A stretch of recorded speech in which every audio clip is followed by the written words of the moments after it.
بسم اللہ الرحمن الرحیم۔ حضرت محمد صلی اللہ علیہ وآلہ وسلم نے فرمایا کہ ایسے 5 گناہ جو رزق کو ختم کر دیتے ہیں، کیا ان میں سے کوئی ایک بھی آپ کے گھر میں تو نہیں؟ جاننے کے لیے ویڈیو کو آخر تک ضرور دیکھیے گا۔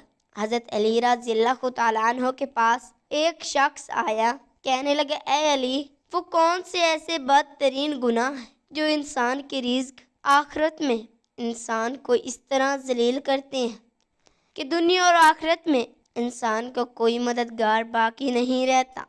یہ سن کر حضرت سیدنا علی رضی اللہ تعالیٰ عنہ نے فرمایا اے شخص، اللہ کے رسول نے فرمایا 5 گناہ ایسے ہیں جن کے کرنے پر انسان دنیا اور آخرت میں تباہ و برباد ہو جاتا ہے۔ 5 گناہ ایسے خطرناک گناہ ہیں جن گناہوں کے کرنے پر انسان دنیا میں بے سکونہ رہ جاتا ہے، اس کے سکون کا جنازہ نکل جاتا ہے، دکھ عروج پر آ جاتے ہیں۔ ناظرین، حضرت علی نے فرمایا اگر تم چاہتے ہو کہ اللہ کا خاص کرم تمہارے اوپر برقرار رہے، اگر تم چاہتے ہو کہ رزق کی فراوانی ہو، کامیابی تمہارے قدم چومے، تو خدارا ان 5 گناہوں سے بچے رہنا۔ یہ خطرناک جان لینا نہ کرنا۔ پوچھا گیا حضرت وہ 5 گناہ کون سے ہیں؟ حضرت علی نے فرمایا جناب، پہلا گناہ سود کھانا، سود کا کاروبار کرنا۔ سود خور دنیا میں بھی ذلیل، آخرت میں بھی ذلیل، دنیا میں بھی تباہ و برباد، آخرت میں بھی تباہ و برباد۔ سود خور انسان کو کبھی بھی عزت نہیں ملتی، کبھی بھی سکون کی نیند سوتا۔ سود خور انسان جو دوسروں کو ٹینشنوں میں مبتلا کرتا ہے، خود بھی ہر وقت ہر گھڑی ہر لمحے ٹینشنوں میں مبتلا رہتا ہے۔ طرح طرح کی پریشانیاں اسے گھیر لیتی ہیں، طرح طرح کی مصیبتیں اسے گھیر لیتی ہیں۔ فرمایا قیامت کے دن سود خور انسان ایسے اٹھیں گے کہ ان کے چہرے مسخ کر دیے جائیں گے۔ ایک دفعہ ایک سود خور انسان سیڑھی سے نیچے گرا، منہ کے بل زمین پر گرا، مر گیا۔ بیٹا کئی روز تک باپ کا غم مناتا رہا۔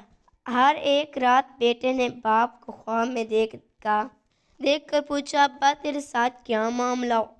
سود خور ابا نے کہا نہ پوچھ بیٹے، سیڑھی سے نیچے گرا تھا، بجائے زمین پر آنے کے سیدھا جہنم میں چلا گیا۔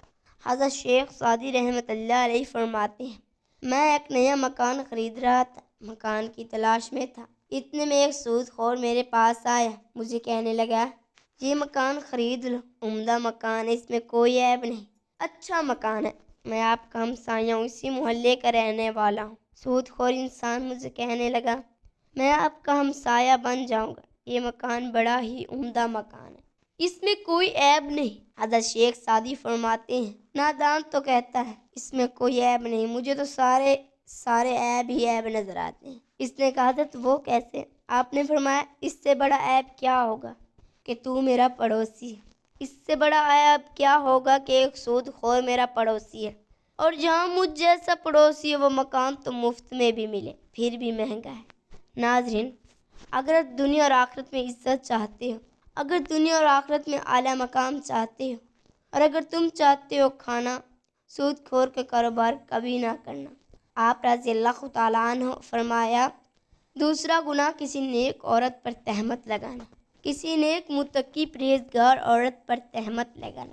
آپ رضی اللہ تعالیٰ عنہ نے فرمایا تہمت لگانا، آپ رضی اللہ تعالیٰ عنہ نے فرمایا کسی عورت پر تہمت نہ لگایا کر، کسی کی بیٹی پر تہمت نہ لگایا کر، اس سے پہلے کہ تیری بیٹی کے اوپر تہمت لگائی جائے۔ میرا اللہ فرماتا ہے جو شخص کسی عورت پر تہمت لگاتا ہے، جو کسی نیک عورت پر تہمت لگاتا ہے، حالانکہ وہ اچھی ہے، نیک ہے، متقی پرہیزگار ہے، نمازیں پڑھتی ہے، روزے رکھتی ہے، جو شخص کسی اچھی عورت پر تہمت لگاتا ہے وہ دنیا اور آخرت میں ذلیل و خوار ہو جاتا ہے۔ ناظرین، اگر تم کسی کی بیٹی سے نکاح نہیں کر سکتے تو نہ کرنا، کوئی بات نہیں، لیکن کسی کی بیٹی کے اوپر تہمت بھی نہ لگانا۔ وہ بوڑھا باپ جو اپنی بوڑھی کمر پہ بوریاں لاد کے دن رات محنت مزدوری کر رہا، دن رات اوور ٹائم لگا کے محنت مزدوری کر کے بوڑھی کمر پہ بوریاں لاد کے اس نے اپنی بیٹی کو جوان کیا،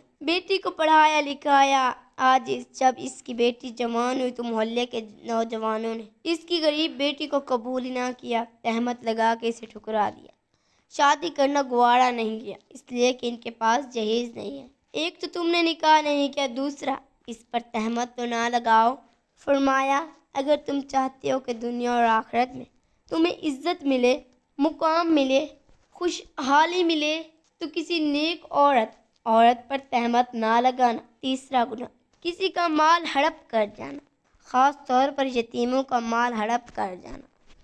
چوتھا گناہ اللہ کی ذات کی قسم کسی کو شریک ٹھہرانا، اللہ کے ساتھ کسی کو شریک سمجھنا۔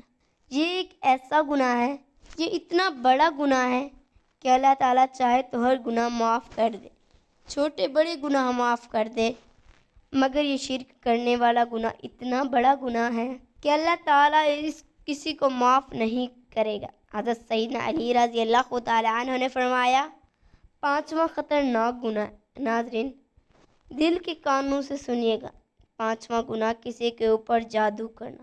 جادوگر شخص کی گھر کھانا حرام، اس کے گھر کی ہر چیز حرام۔ جو شخص کسی کے اوپر جادو کرتا ہے، جو شخص کسی کو رسوا کرنے کے لیے اس پر جادو کرتا ہے، تکلیف ایک ایسی چیز ہے، یہ گھومتی ہوئی پھر آتی ہے، آخر کار یہ اس بندے تک آ پہنچتی ہے جہاں سے یہ گئی تھی۔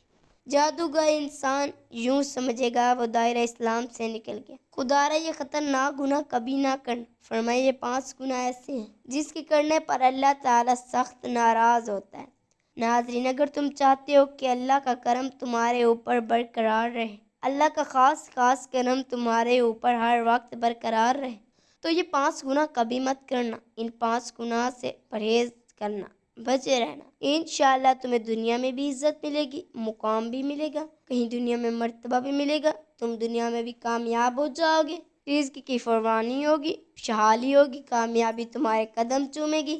اللہ سے دعا ہے کہ اللہ تعالی ہمیں صراط مستقیم پر چلنے کی توفیق عطا فرمائے، اللہ تعالی ہمیں حق سچ بولنے کی توفیق عطا فرمائے، آمین۔ ناظرین اللہ تعالیٰ کے 99 ناموں میں سے ایک نام ضرور ٹائپ کریں۔